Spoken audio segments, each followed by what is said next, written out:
Hi, everyone. I'm Dr. Orion Taraban, and I'm thrilled to be able to sit down today with Alex Leon. Thanks for coming on the show, man. It's really great to finally meet you. For those of you who don't know, Alex is a member of the Naturals Lifestyle YouTube channel. I think this is one of the best channels on the internet with respect to pickup and seduction. I've personally followed this channel for 7 or 8 years. So it's a personal treat to me to be able to meet you today, Alex. And I've also referred a number of my clients over the years to content on this channel because, among other things, I think the folks on the channel, like Alex, do a really good job of exploding a lot of the myths around pickup and seduction. It doesn't have to be cheesy. It doesn't have to be extroverted. You don't have to have a six-pack. There's ways of meeting girls in real life that is non-creepy, non-sketchy, and more likely to lead to a satisfying encounter or a relationship. And I think these guys are no nonsense, but also not sensationalistic or just trying to rack up body count either. So I think they're really balanced. They seem like well-rounded humans, which is another reason why I enjoy listening to their content. Alex We're also, working on it, yeah.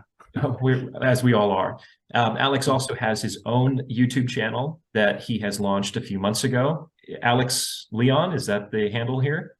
Yeah. Okay, check him out because I'm sure he's putting out some excellent content these days. So thank you so much for being on the channel, Alex. Happy to have you. Hello, Ryan. Thank you so much for having me. First of all, it's an honor. I checked your channel. Great stuff. I love it. And yeah, we were just chatting before. I really appreciate you as a professional in the field, sending us clients. That really means a lot to me and the whole team. Oh, right on. Well deserved. So let's jump in because you're an expert in pickup and seduction. You've been in this space for a long time. Your primary business is coaching people. I work with a lot of guys who are interested in overcoming approach anxiety, but I also monitor the comments and sort of the timbre of male opinion on the channel and otherwise. And it seems like pickup has sort of a bad name these days. And a lot of guys are afraid of approaching, not just, I think, because of let's say, the organic fear of rejection that may come from a pickup attempt, but a fear of being canceled, a fear of being creepy. Would you speak to this to some extent? Like, what's the state of pickup these days? Yeah, good question. I guess dudes are afraid of the term pickup because it's a term that's been used for so many years by various dudes, various channels, the media, right? Pickup artists is like the artistry of like manipulating women and stuff like that. So I do understand why guys are worried. The reality is totally different though, right? I would just not use the word pickup. I don't like to call myself as a pickup teacher or pickup artist or pickup company because of the same reason. I think it's about connection. You can call it seduction, but even that, has some negative annotations. Sure. Let's call it connection. Because really what we're doing at the end of the day, it's quite simple. It's like we as men want to connect with a woman and we're offering her the invitation to a connection, right? Like that's really what it is at the end of the day. It's just like we're walking up to a girl on the street and we say, hi. And basically that hi means, do you want to communicate? Do you maybe want to connect for like 30 seconds? And then she can say no, she can say maybe, she can say yes in her own way, right? With her body language, with her words. And that's what we do. And that's what I've been doing for a long time personally, because I had the biggest approach anxiety. We can talk about that if you want, but I was like a total zero when it came to that. And that's what bothered me a lot. And I made it here and I see it with my clients over and over. And the ladies I approach and they approach, because I'm listening in on the microphone, women love being approached. So for everybody who's just never done approaches and the only input they get is maybe like sensational YouTube videos where, maybe a person like gets really angry or where like one pickup artist is in the media for doing something horrible, that's the loud minority, right? At the end of the day, most people are just normal people who want to connect. So That's interesting. Yeah. So this is a counterfactual to a lot of men's beliefs that the way to get to know a woman is by asking her out on a date. And it's like the bait is a drink or a meal or some sort of activity. But you're saying that really what a woman is most interested in is the opportunity to make an emotional connection with another human being. Is that kind of what you're getting at here? of course, yes. And so they're Especially if actually, you think about it, the kind of woman, you know, who we want, a dinner or a drink is like, she's abundant in dinner offers and drink offers, you know, like how, if she is a certain level of attractiveness, her inbox is full with invitations of that caliber and much more. So at the end of the day, yes, she wants connection. so it's a way of offering something different to stand out from the intersexual competition, and it doesn't cost you anything. I mean, that's another point of resistance I often come up against in the comments is people think that you have to have a lot of money to date, and it's just not worth it. But it sounds like what we're really offering is a chance to get to know another human being on a deeper level. And I think that means being able to, well, that's interesting because the way that you're describing it, correct me if I'm wrong, but it almost seems like there's no agenda here. When we know that men are approaching certain women and not other women, you know, they're approaching women that they are attracted to. So you would think that there's some sort of intention where they want the interaction to potentially lead, but it almost sounds like you're kind of agendaless when you speak about just making a connection with another human being. Is that part of the approach? I definitely have an agenda. So I would say, when you say I have an intention, but I don't start with the intention of, hey, I want to sleep with you, because that's too fast. That's too early. I don't know her yet, right? So let's say in the scenario of I'm walking through the park, I'm holding my coffee, it's whatever, 11 a.m., I'm having a walk, and I see a beautiful girl. It's like the first intention I have is not, oh my God, I want to fuck her. I don't know if I can swear here, but it's like, oh, there is something that spikes. Obviously, yes, she's sexy, right? I'm a man. She's a woman. I'm attracted. Yes, there was 5 women passing me that didn't trigger that. So of course the agenda is man meets beautiful woman, and of course her beauty is important.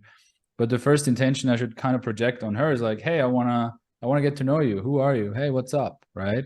And then the intention should be, hey, I wanna know more about you, you know. And then if the connection here is good, it's like, hey, I want to take you on a date, and then maybe we will go home and have sex. Obviously, I won't say that to her that way. So there's definitely an agenda.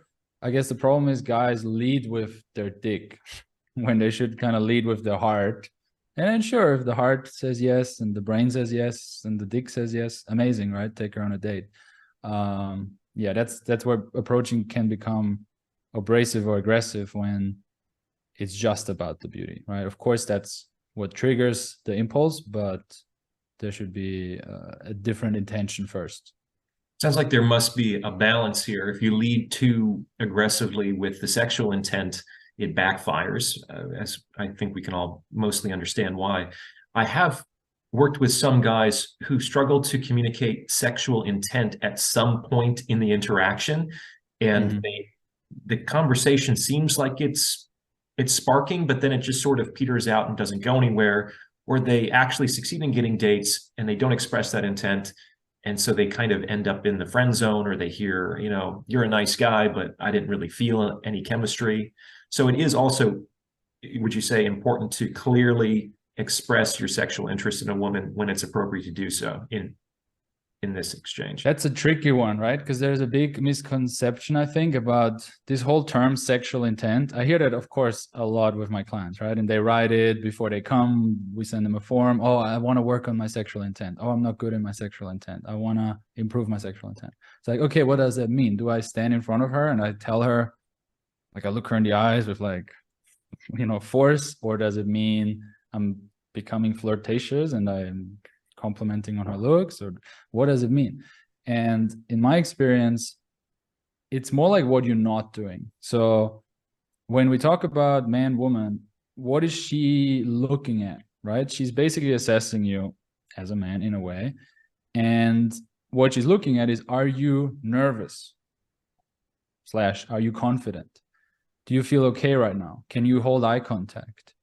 Do you always jump in when she talks? Do you leave pauses? Are you comfortable with silence? Are you comfortable letting her ask questions, or are you always coming up with the next thing? So if you leave pauses, if you're okay with leaving space in the conversation, looking her in the eyes, maybe pressuring her on something, right? Not being so agreeable. On the flip side of that, I believe, is the sexual intent. So it's not about the words you say necessarily. Sure, flirtation is a thing and being like really good with words, cool. But I think that's a bit of a fantasy in the pickup world of like, same with texting, right? I think like, I don't believe there's amazing texting. I think either she likes you already and then you don't fuck it up on text, or she just doesn't like you. And even if you have the best texting game in the world, it won't turn her around. So that's what sexual intent for me is. It's just like, I'm super grounded and I know what I'm doing and I can hold space and I can look at her with a smile a little bit. That's kind of like the spice on top, right? Where she feels sexy. Now she feels this is something else. This is not a friendly conversation anymore. This is a guy being in that sexual vibe. That's interesting. It's very subtle, because what I'm hearing you say is that just sort of by changing the rhythm of speech, the pauses between interactions, maybe holding eye contact just a beat longer than you normally would in a social encounter, by making just small changes in how you behave in the interaction, you can communicate that this is a different type of relationship potentially than just we're fellow citizens talking in the park.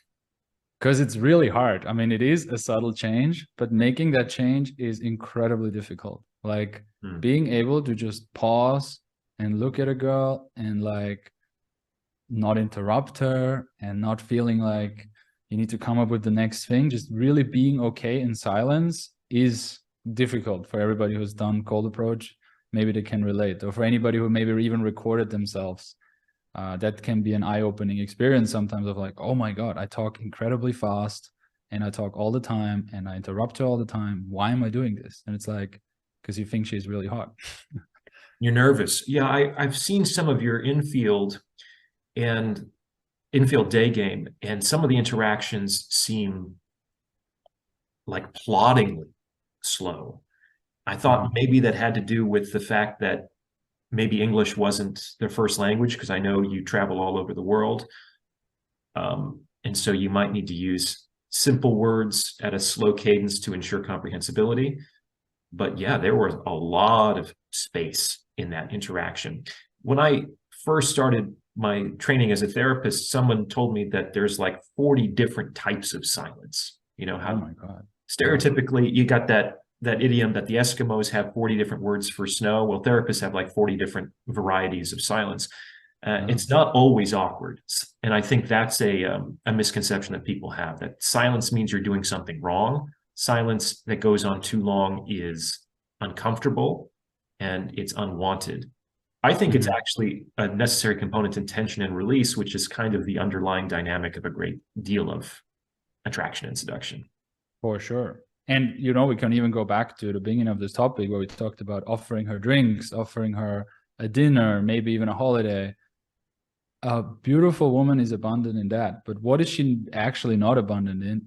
It is that presence. It is that space. It is that opportunity for her to maybe talk about something she truly cares about, right? Not being bombarded with low-level small talk questions. And a man who can hold space for her, a man who's truly present, a man who she can open up to, that is actually something expensive, something valuable that a lot of women don't experience. And if we even go further, she often, let's say she's like really beautiful, right? Desired by every man. She never gets the opportunity to fight for him, to seduce him, to try to get him. Because she always has this security in her life that she knows this guy's into me, this guy's into me. Ah, yeah, I can easily have him, right? So it becomes really boring for her. So it sounds crazy, but like she's so certain, she lives in so much certainty all the time. Giving her the uncertainty of like, nah, you know, maybe not texting back so fast, or asking a challenging question. You're giving her the gift of uncertainty, of like, I'm not sure if this guy's into me, which is a new experience for her if she's really attractive. Yeah, I made a video about that recently, about how using uncertainty and insecurity strategically is really vital to keeping passion and passionate attraction alive, even in long-term relationships. Like, we have this collective intolerance for those things, uncertainty and insecurity. And I can understand, you're really attracted to somebody, you want to kind of, there's this impulse to try to lock them down as quickly as possible to seal the deal. But what you're saying is that that's often counterproductive. Yeah, for sure. Let's talk about a main reason that I hear all the time that guys are afraid of approaching women in real life. Maybe it's reason, maybe it's rationalization, but I hear it, which is they're afraid of being perceived as creepy. And creepy is a really challenging word for me, because it seems like it has so much to do with the other person's perception of you. Like, the same behavior in, let's say, a man that woman is attracted to wouldn't be perceived as creepy, but the same behavior in a man that the woman wasn't attracted to is creepy. And that's tricky, because how is a guy going to know if he's attracted to a woman before he tries, you know? So would you speak to that? I'm sure that comes up a lot in your coaching. Yeah. How do I approach this? Well, let's say it like this. First of all, you're right. It's definitely in how does she perceive you. I would say if you're a normal dude, right? Like, the people who watch your videos and the people who watch my videos are not the kind of guys who are like, how can I, you know, get my lay count by plus 100 as soon as possible? Like, we don't attract these kind of guys. So I assume even if you're watching this, you're already not a creepy guy. Okay. You're just shy. You have approach anxiety. You're just too nervous to approach. You're too worried, whatever it is. So by you doing a normal approach, which means you keep the right distance, you don't touch her, right? You give a genuine compliment, and then you ask a normal question, you're not being creepy. Could it happen that here and there a girl perceives you as creepy? Yes. And that is the challenge of just becoming okay with that. I would say the number one thing about approaching is social freedom. It's developing a level of social freedom. And if you don't have that, you're not going to succeed, because it's going to be constantly hard. You always have to overcome this like fear, right? You're not socially free. You care too much what people think, and you care too much if 1 in 100 women, which is the reality, will think you're creepy. The reality is 1 in 100 will think you're creepy, right? And it's like, too bad. Like, let her think that, because the flip side of that is she's only going to think it for like 20 seconds. And then she's going to think about her boss or her ex-boyfriend, or the metro comes, or she's watching a Taylor Swift interview, whatever it is, right? It's like, even the worst case, which is like, oh my God, I'm being discovered as this creepy guy because my approach was really uncalibrated and I bumped into her and then I dropped my hot dog and then I was like, almost stumbled over this little kid and like, oh, I'm a fucking creep. And then I told her she looks hot and not too much. It's like, okay, you're being a creep for 20 seconds. It's fine. You didn't hurt anybody and she's going to forget about you. If this is too much, right? If this if this fraction of a kind of experience is the reason you're not doing the other 90% of beautiful approaches, and women thinking you're brave and they're really thanking you, and some women give you their phone number, and some women go on a date with you, and some women have sex with you, then it's just not going to work out. So you have to accept it. That's basically the thing. Yes, some women will think it for 30 seconds. Deal with it, basically. Yeah, that fits with my experience. I've probably done over 1,000 approaches, and the worst thing that ever happened was I got kind of she just turned away, or she gave like a no, a very cold, short, one-word answer. The vast majority of women that I approached did not give me their phone number. I think that also, I mean, you're a pickup, I'm sorry, you're a connection expert, right? But I kind of think about this like baseball, that even the Hall of Famers tend to strike out more than they get hits. But, Sure, of yeah, course. okay. Yeah. So the majority of the time, I'm not moving forward with this interaction. It's a one and done thing. But I've never had a woman throw a drink in my face or slap me or get her friends around to kind of like protect her or to angrily insult me. The vast majority of women were, I think, authentically happy with the way that I approached them, because it was I recognized that they looked very good, that they put effort into their appearance, and that's often why women put effort into their appearances, so that it is recognized and acknowledged by others. And I think that if you do it right, you can leave a person better than when you found them, even if you don't get what you want from the interaction. Yeah. And I'm always telling on workshops, it's like, what's her alternative of meeting a guy, right? It's like, out of all the ways she could meet a guy, it's like, okay, she could go on a dating app.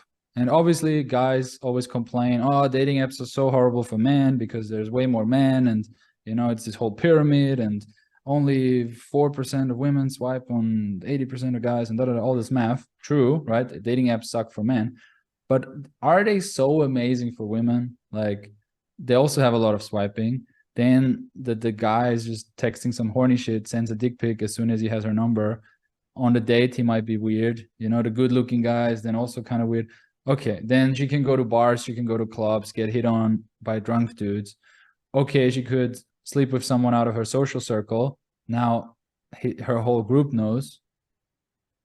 It's like, oh, or she gets approached during the day by a charming guy, sober, who looks her in the eyes and tell her she looks beautiful in this dress or whatever. He's like, oh, it could make her day. That's different. She could text her friends right afterwards. You can't believe what happened to me. Now she's got this story, even if it doesn't lead to anything. Absolutely. The way that I kind of mentally prepare myself to make a day game approach is, I think this is this woman's lucky day.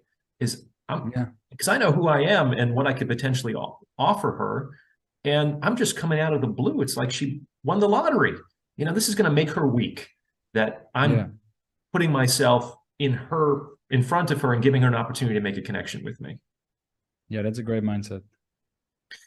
Now, another misconception that I come up against a lot with my clients is that to do this, to approach women in the real world, requires a great deal of confidence and or extroversion. When you mentioned social freedom, it's interesting. When you said that, I wondered if that might be part of why maybe international day game might be easier. Because if you're in a country where you don't really know all of the little social expectations, it's easier to not feel constrained by them.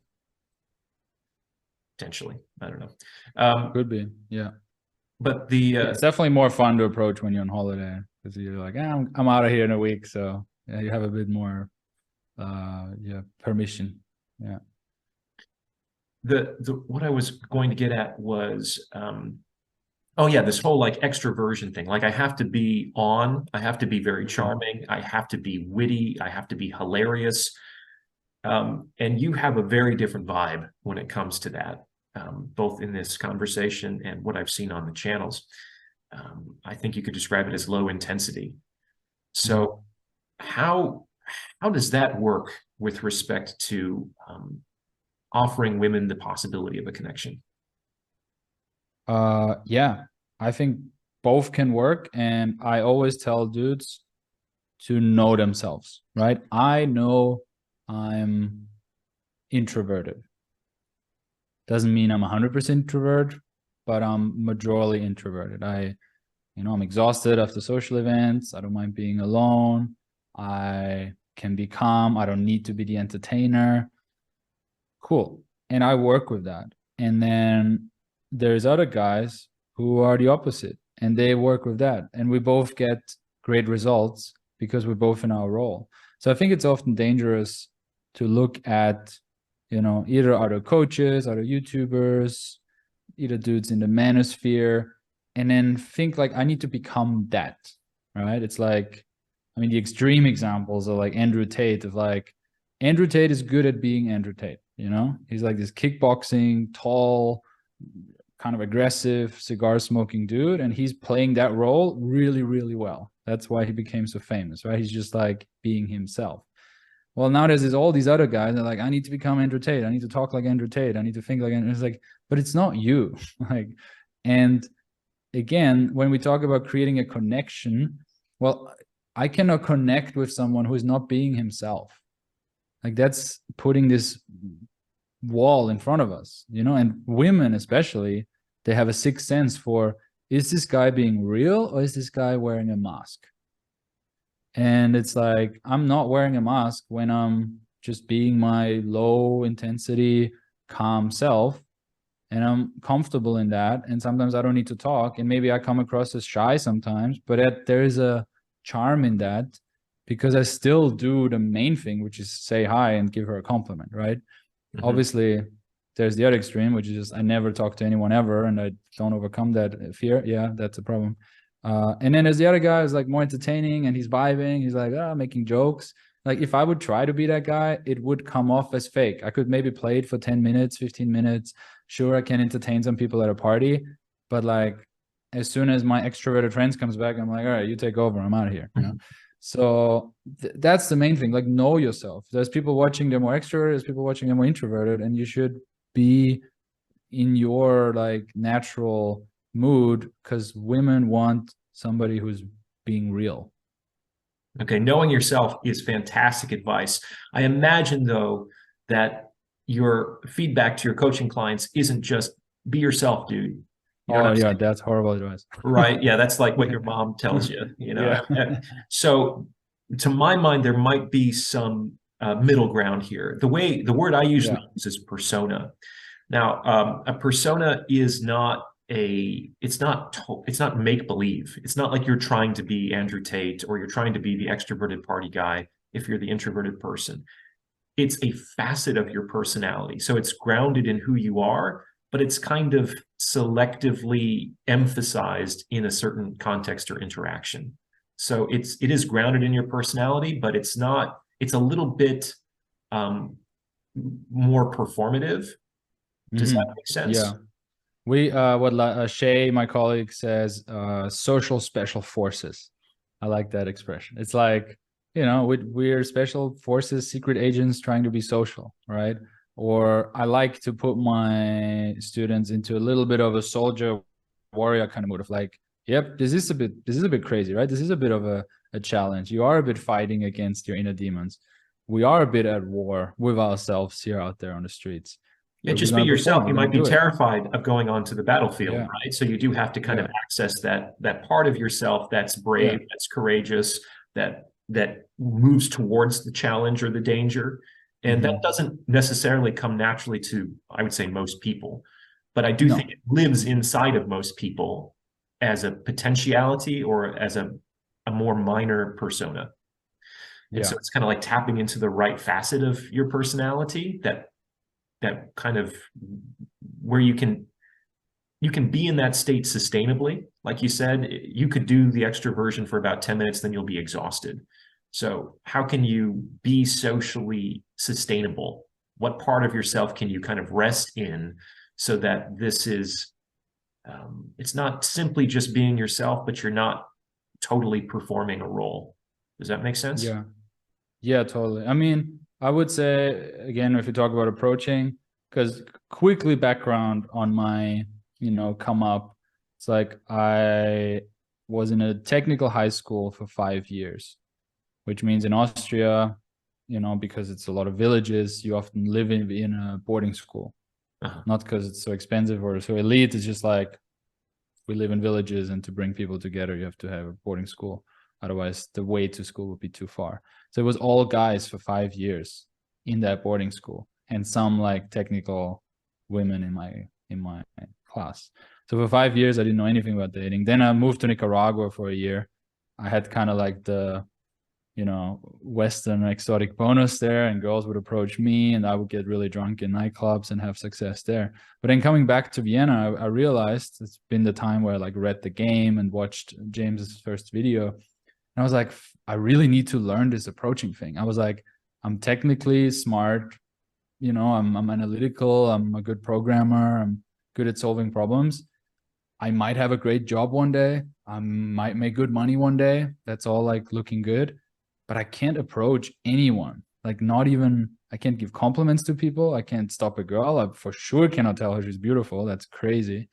And that really bothered me. So it was really eye-opening for me of like, even if I will have everything going on for me in life, like great job, income, car, it was so clear, crystal clear to me that if I am not able to be that guy as well, right? The guy who pushes himself enough to approach strangers and hold up a conversation. And obviously there's way more to it. I'm simplifying now. You know, there's like being able to escalate, asking her out, stay grounded, deal with rejection, deal with her drama, and so on. Like there's way more to it. Be good in bed, sexual escalation, and so on. If I'm not learning these skills, like what is life about anyway?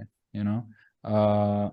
So it took me a while, but yeah, it's just realizing that how important that is to be able to reach out metaphorically and create this connection.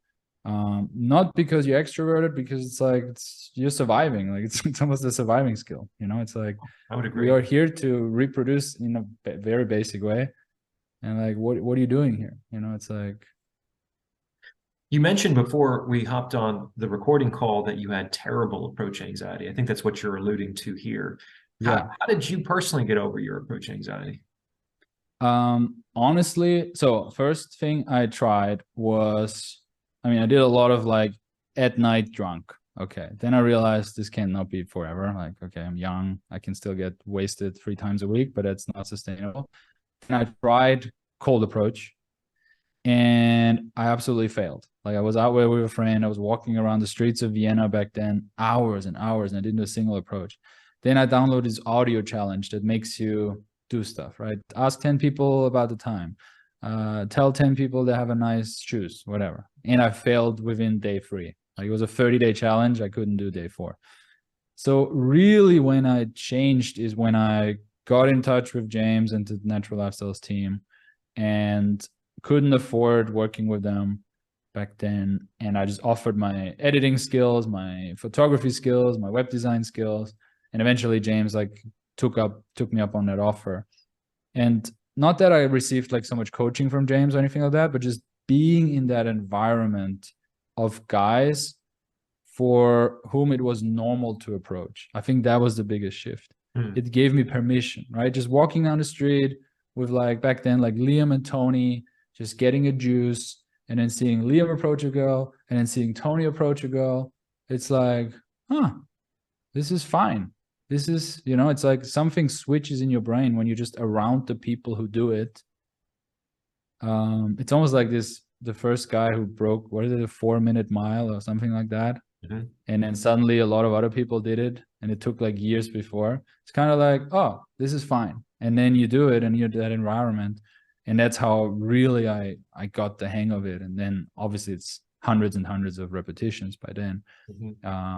But yeah, so having a social circle of men, a brotherhood, a tribe, a wingman, whatever you call it, I think is very, very important.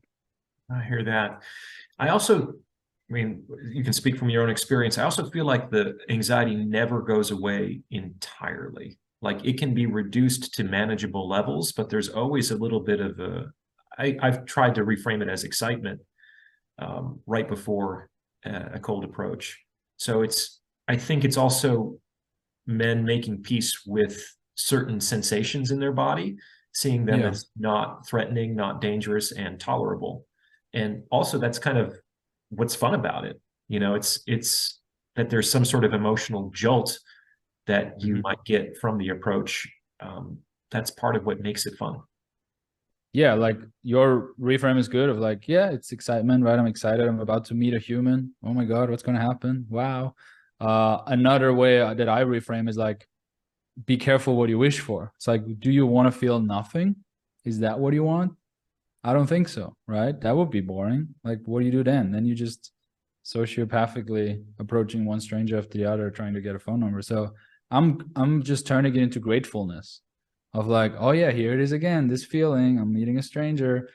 Can I do this? Yes, I've done it before. Will she be excited? Yes. You know, I'm gonna make her day, like you said.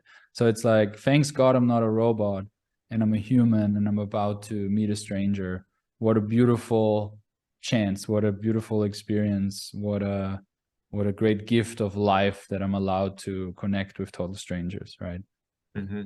Yeah, I think that sometimes getting to a point of emotional indifference, at least with respect to the outcome, like whether I get the date or the number or not, can lead to that social freedom that you discussed earlier. Mm-hmm. If we're too hung up on the meaning of the rejection, it can be constraining and impossible to really be authentic under those circumstances. I would say that. My own, yeah, that's where you just set internal goals versus external goals, right? The internal goal is I did the approach. I overcame that fear. I gave her a compliment. The external goal is I got her number. She went somewhere. It's like, well, that's out of my control. Right? Exactly. Exactly. So you can't rack up numbers or dates or body counts. It's a behavior or an intention that's within your control, because who can prevent you from doing that except yourself, right? So this is entirely within your locus of control. And to me, that's a win. If I approach, or if one of my client approaches, that's a win. My story about this is slightly different. Maybe you've gathered on the channel that psychology wasn't my first career. I was an actor initially. And being an actor, it's like effortless to meet people. You're constantly going to parties. People are always schmoozing with each other. You're on stage. Everyone's looking at you and clapping at you. It's a really easy way to meet women. I never had any problems with that. Then I switched careers and became a psychologist. Now I went from a very visible profession to functionally an invisible profession. Like no one sees what I do. Like law, they can't see what I do. So one of the ways that I teach men to become more attractive to women generally is to be visibly competent. If you're really good at something, make sure that people know about it, not in like an in-your-face kind of a way, but don't hide your talents and strengths. Get a YouTube channel, get a cool Instagram account that showcases what you know, right? Because if you're hidden, life isn't going to make the effort to find you. You know what I'm saying? Especially beautiful women who might have other things to do in hundreds.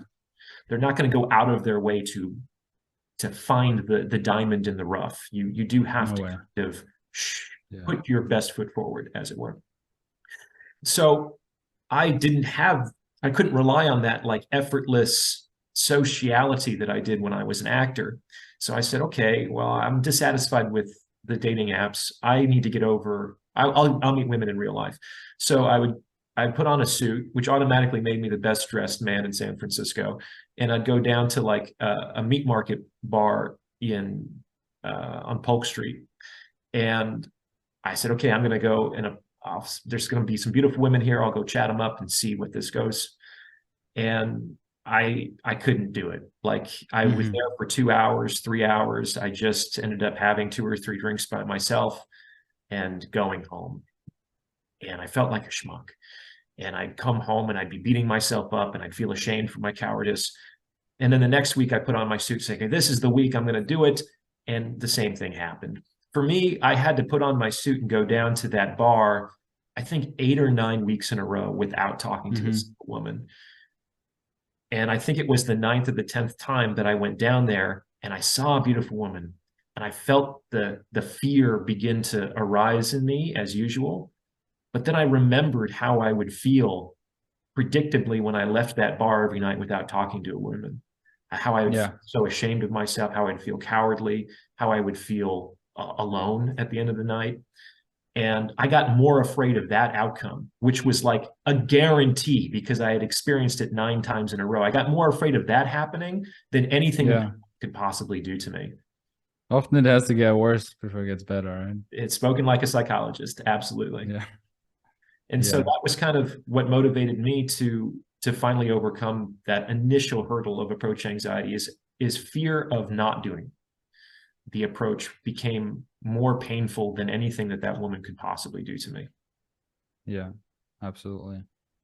That is, I mean, that's a great motivator of like, in other ways, the fear of who will I be as a man in 5 years if I don't figure this out? Who will I be as a man in 20 years? You know, who will I settle with? Like, which woman will I settle with becoming my wife? If I don't figure out how to be a strong man, how to be a good communicator, how to be good in bed, all that stuff, it's just like that scares the shit out of me. It's just like, I want the best. I have potential, and that's how I measure everything. Like, every conversation has potential, every guy has potential, right? It's like, am I living up to my potential? And the flip side of that is like, I am not living up to my potential is really scary to me. I hear that. Another thing that comes up when I talk to guys around this issue is they have some body insecurities. They think that they're unattractive, or a big one is height. And I know that shorter guys do have a harder time relative to taller guys, especially on the apps. Women just set filters and they don't even get to see them. How do you work with guys who get hung up on some aspect of their physical appearance? Yeah, good question. And I do work a lot with them, right? Sure, height is a thing, looks are a thing, but it's just a small thing, right? Small thing.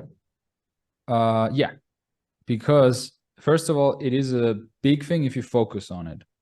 That's the issue, right? Like, guys would almost use it as an excuse of like, oh, I can't approach because I'm short and it wouldn't work anyway. I'm like, have you tried? No, because it wouldn't work. I'm like, you didn't try, you know? I literally just coached a guy. I would love to look up how tall he is, but he's short. And we have it on video, actually. He was okay being filmed in the process of the workshop. We just did a 4-day workshop in Budapest. And, you know, short guy, but he works out, he has a cool job, he is very articulate, he's charming, he took advice really well. He literally approached a girl. I had a 1-hour session with him. He approached a girl, got her number, date the same day, took her home the same night. Next day, Tinder date, even on online date, took her home the same night. So he had 2 like bedroom experiences in a row, and he's short, and just like, he does everything else right. And it's like, do women want to date taller guys? Generally, yes. My ex-girlfriend was the same height as me, right? I'm 175. So I don't know what it's that just is like, if in inches. We might have to yeah, it's 5'8" or so. Okay. Yeah, 5'8", 5'9", something like that. It's average. I think that's the average for men. Yeah. But she, her ex-boyfriend was taller, but it's just like, I combine other elements as well. Sure, if you're very short, you can do something with shoes. You can do something with the way you dress, of course. And if you like, let's say, if I would be, let's say in inches, 3 inches or 4 inches smaller, and I would live in Amsterdam, I would probably move out of Amsterdam, right? Why is that? What's wrong with Amsterdam? I was in Amsterdam. I felt really short. Like, everybody in Amsterdam is a giant. It's insane. Yeah. So like, Dutch people are really tall, is my point. It's just like, if you're really short in a country where everybody's really tall, maybe you want to move to a different country. Like, if it really changes your life incredibly and suddenly, you move to Latin America or Asia or just a different place in Europe, more south, and your life quality changes so much because suddenly you stand out as attractive and before you were average, then do that. Think outside the box. That's one aspect. The other aspect is, we as men have it so good in a way that we are not just rated on our beauty. Women are a lot, right? That's just a fact. If a woman is very attractive, she has many things in life that a woman that's not attractive doesn't have. As a man, we can be born quite short, quite ugly, and we can still outwork other men. We can work on our physique, we can go to the gym, we can work on our style, we can work on our lifestyle, like what a woman coming into our world, what is she getting into? What experiences can I give you? What social circle is she entering? Do I have cool friends? Do I do cool stuff on the weekends? I can, of course, work on my wealth. Money is obviously a thing. Again, it's another thing, not the only thing. But of course, if you can offer her a cool experience. If you use your money, basically, cool holiday, maybe you give her a gift, you make things easier, you make things smoother, you have a nice apartment, cool. And mainly you can your charm, your communication skills, your approaching skills, your confidence, who you are as a man, how you know, the energy you put out. It's like all these elements you can work on that will way outweigh how you look. I would agree. Yeah. Something that I think that you touched on the Naturals channel a long time ago was the concept of inner game. Would you mind telling the listeners what you might mean by that? Yeah, I mean, the real expert here is Shay. We should Yeah, he's interview great on at that. it, isn't he? Inner game, well, it's basically your confidence, social freedom plays into inner game, how you see yourself, you know, your own perception, like are you the hero in your own movie, and also overcoming these struggles. So inner game is a very broad term. Is there a specific question, or how important inner game is in the whole Okay, picture? how about this? I think a lot of inner game comes down to being confident, feeling at peace within yourself. It's hard to cultivate authentic confidence. I have my own recipe. We can swap secrets here. I think it's more than just like staring in the mirror and saying, you're the best, you can do this, everyone's going to love you. Yeah. I don't know if anyone really believes that. I don't know if that works. So do you have recipes for cultivating authentic confidence? Yeah. I mean, the easiest one is experience, right? Like, it's just like when I can look back and say, oh, I've done this before hundreds of times successfully.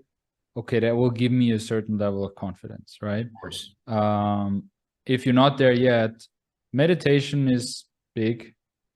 Then what I said before, having a wingman, having a tribe is also huge. Like, because I think the difference is not even that somebody pushes you to do an approach. It's more like coming back after a rejection, whatever you call it, and then having your buddy there kind of like waiting for you is what makes it so easy to just do it again, right?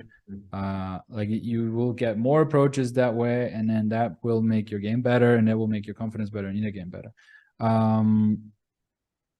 Yeah, that's huge.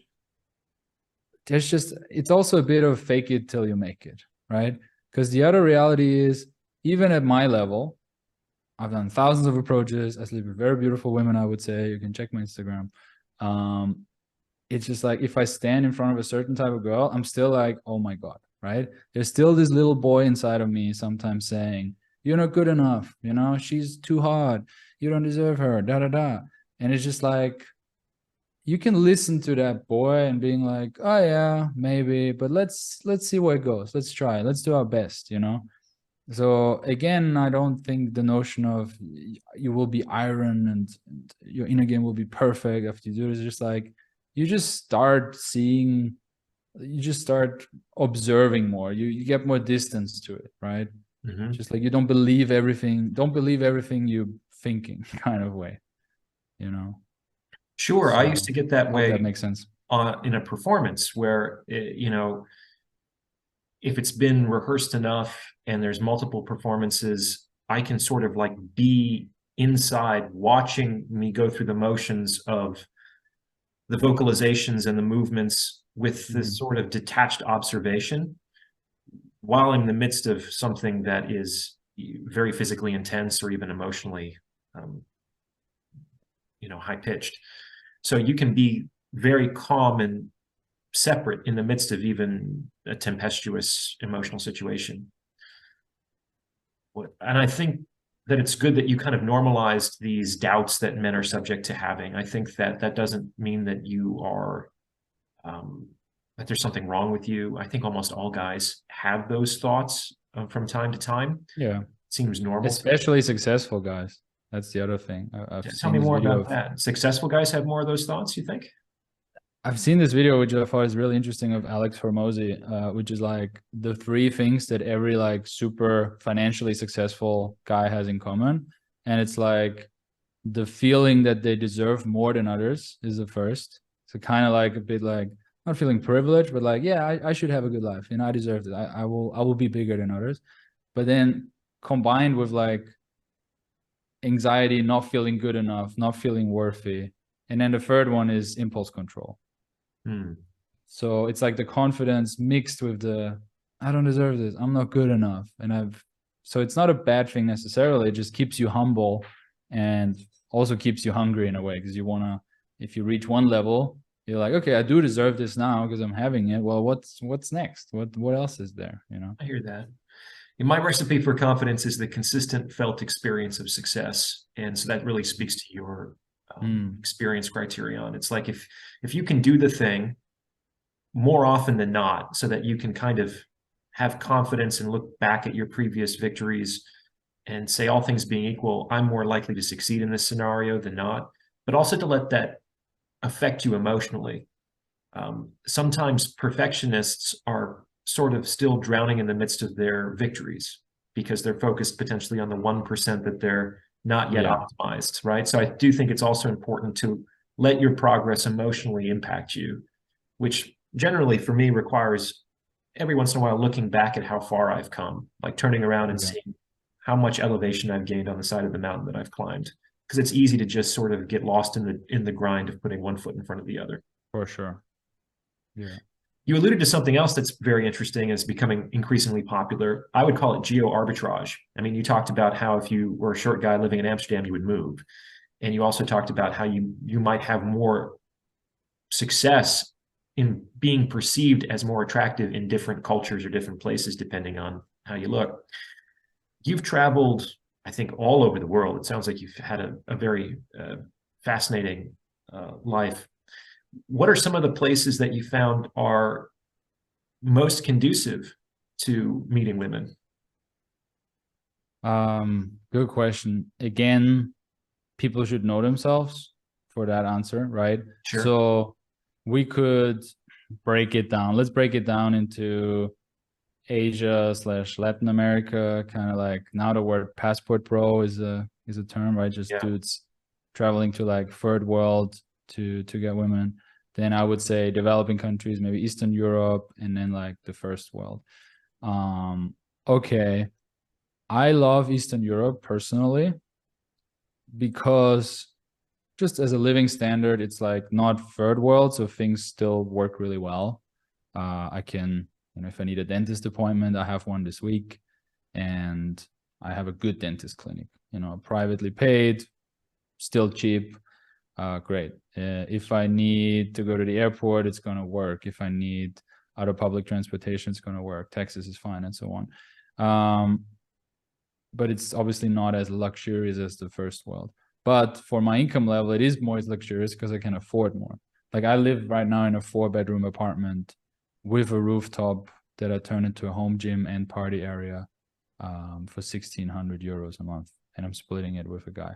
Nice. And I have girls live with me 24/7. So not to have sex with me or something like that. It's just like, I like the female energy. I like walking out of this, after this podcast, into the kitchen and just having a chat with attractive Ukrainian girl who's like my friend. So that's what I like. I also like that the women are very feminine still. They are really nicely put together. Of course, they have nice genetics, beautiful bodies. So the visual is definitely there. They know their place in the sense of the polarity is very strong still, like male and female, which of course comes with a price, right? Like my ex-girlfriend is Russian. Okay, costs money. Like she has certain expectations. Like don't expect her to like suddenly go to work or contribute highly to the income or all that stuff. Or she's gonna make some drama. She has some, certain other behaviors that me as an Austrian, I was like, what the fuck? Like I didn't expect that, right? So you have to be either ready for that, or if you're not, then don't do it. Okay, then of course there's the first world, Europe and North America and so on. Women are going to be more educated, so maybe that's more interesting if you seek somebody who you have intellectual conversations with and go deep with and discuss science papers with, and you know, maybe the woman also has a PhD and she also has her job. It's like, that's cool, and I respect that, and I respect guys who want that. I'm just not currently in a level in my life where I need that in my female partner. Like, I have a lot of smart guys in my social circle, of course, for travels, for clients, for the various projects I do. I have high level intellectual conversations mainly with men, and I have really interesting emotional conversations with the females in my life, right? So if I have like a heartbreak, I will talk to females. Or if a girl really upsets me, I will ask my female friends of like, why is she acting like that? I'll send a screenshot maybe of what she's writing. Like, what does she mean? Please translate into my, you know, analytical Austrian brain language. So I value that they're just in their feminine in that sense. I don't know if that answers the question, but it's like, because I'm saying it again of like, some dudes move to Eastern Europe and love it. Maybe some would hate it. Some dudes are doing, you know, one Asian chick after the other and they love it. They're like, oh my God, I banged 100 Asian girls this year. I would not like it. I would get really bored really quick. They're just not so attractive to me, right? So whatever, do whatever you want. But just to finish it, it's like, there's a lot of opportunity in this world that is not the thing you're currently getting. So if you're now in a town or village or city and you're just like not feeling it, well, book an Airbnb somewhere else for a month. Ask your boss to work remotely, or quit your job, or maybe you don't have a job, or figure it out. Like, there's always a way, and just be there for a month. You don't need to move somewhere forever. People are a bit too tied up of like, oh, I couldn't move there. I'm like, you don't have to. Just try it out for a month. Maybe you will really like it, and it will really change your life, and you will feel much better than you do now. I think that's good advice. I mean, we generally date before we get married. So to just go and see what it feels like to be in different places is excellent advice before you make a life-changing move. What's really interesting in listening to you is I was reminded of the fact that it seems perfectly socially normal to move to a different part of the country or even to a different part of the world for, let's say, better job opportunities. Like, no one will bat an eye at that. Yeah. They'll think that it's very rational. But the idea that I might relocate because it might give me better relationship opportunities, and you suddenly seem very strange. Yeah. And I think that's interesting to note, because as you mentioned earlier, like a big part of your life is going to be the quality of your intimate relationships. And just like if you were born in a small town where there weren't a lot of job opportunities, where there's not a lot of ways to make money, and so you'd be resigning yourself to, let's say, a certain standard of life if you stayed there, people say, no, I can pack up my bags and pull up my stakes and move to the city or move to a different country and build a better life for myself. That we have no problems doing that when it comes to money and career, but we, for some reason, feel like it's like we shouldn't have to do that when it comes to relationships. I guess it's another form of social freedom of like, caring, whose opinion do you care about? Because, you know, I care about the opinion of people that I hang out with, and everybody who would judge me for moving to Eastern Europe, like I lived in Ukraine for 2 years, I lived in Hungary, now I'm moving to Bulgaria. It's like everybody who's judging that, I'm not dealing with these people on a daily basis anyway. And it's kind of like, I came to a level where I just don't care, because I truly know that my life is probably way better than theirs. And there's just a lot of jealousy in their like opinion of like, why is he moving there? And like in not informed as well of what Eastern Europe is and so on. And the people who I do care about, well, they're around here, or they're like guys like you, or they're guys like, you know, who run their own online businesses and they also travel and also have experience. And they're like, yeah, this is cool. That makes sense. So it's just eventually just making, because social freedom again is just like, whose opinion do you value, and do you live your life based on what is good for you or based on what people tell you to do? It's so important. One thing I tell my clients is that even if you were to devote your life to doing exactly what other people want, you would still not escape their judgment. They would think, oh, what a people end up on a cross, right? This guy doesn't have a spine. Anyway. He doesn't have any ideas of his own.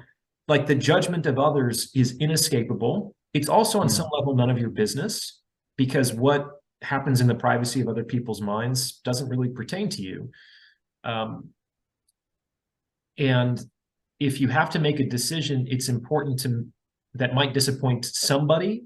In my opinion, it's better to disappoint another person as opposed to yourself, because you have to live with yourself 24/7. And the disappointment of the other person may not be the frustration of an explicit expectation, like something you agreed on. It's just something that they want that maybe you didn't necessarily even consciously sign up for. You know, they might want more of your time, they want more of your energy or relationship. And now they're feeling that this decision might jeopardize their own cultivated expectations that really didn't have anything to do with it. Because it's challenging. I mean, you know, maybe they're like, I would really love to move to Asia. I would love to move to Thailand. And this fucking guy is doing it. And now I feel really bad about myself that he, who maybe went to high school with me, he got the same grades as me. He comes from the same type of household. Why is he living this? Why is he living my dream now? Like I should pull him back. Like this is not okay. Like he's not in his role anymore. He's not living the role. His role is like stay in Austria and get a normal job and make 2K a month and pay your taxes. But now he's not playing his role, which shines a really bad light on me, the guy who's always done what he's been told to do. And it's really threatening for people's ego, right? Totally. Like, suddenly a guy on the exact same level is upgrading. It's like, it's always easy to shit on rich people, like, oh, the rich people, they're evil and da-da-da. That's kind of easy because you don't know them, and they're, at least where I come from, they're not in your circle. But if suddenly a dude who was like your buddy is now making more money and living a better life, it's like, oh, horrible. Really hard. I have a video coming out about this, about haters. And my understanding is haters are less about hate than about envy. Use the word jealousy, I would say envy. And envy really only exists. I mean, we get that confused here. There's a technical difference for psychologists, but you know, the words are functionally interchangeable for most people. But envy can really only exist between perceived equals. If I already think that you're much better than me at something, I will experience admiration at your superiority, even if it's about something that I personally care about, that is related to my identity.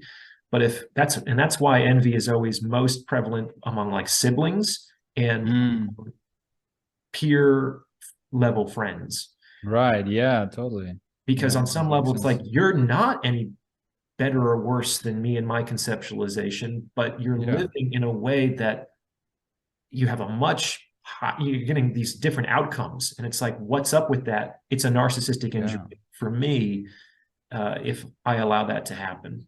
So it's a very insidious emotion, and it operates behind the scenes. A lot of people aren't even conscious of feeling envious, but it operates through their behavior. And I do think that you seem to live an unconventional life. And I would think that that wasn't always easy to do. I mean, like we said, with my example about going to the bar, you might have gotten to the point where it was easier to live the unconventional life than to disappoint yourself or frustrate your own potential. But as somebody who's lived an unconventional life himself, a lot of people, especially people close to me that I would really have wanted or liked to have their approval or support, it just wasn't there. And I think you learn to become more individually strong and confident in your decisions when you take that unconventional path, because you can't rely on that kind of social support that maybe you might if you made different decisions. Does that fit with your experience? Yeah, and you cannot rely on the support of just the people you grew up with, but I think we live in an incredible time where you can find your tribe, and your new tribe member lives in Tunisia, and your other tribe member lives in Bali, and your other tribe member lives in Mexico, and they align with you, and you're all chatting in a group chat, right? Like that was not possible 30 years ago and before for thousands of years.